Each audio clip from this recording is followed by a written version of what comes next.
তমাল রায় মহাপাত্র এবারে ICSE বোর্ডে West বেঙ্গলে ফার্স্ট। পিসিমণি মিষ্টিবরণ করে।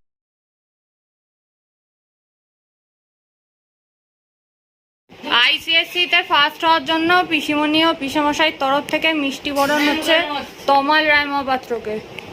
99.6% পেয়েছে ওয়েস্ট বেঙ্গলে ফার্স্ট। এবং তমাল হাসছে না, এটা কিন্তু অতীব অন্যায়, এরম করাটা ঠিক না। তমাল একটু হাসো। আমার হাসি পাচ্ছে না। হ্যাঁ,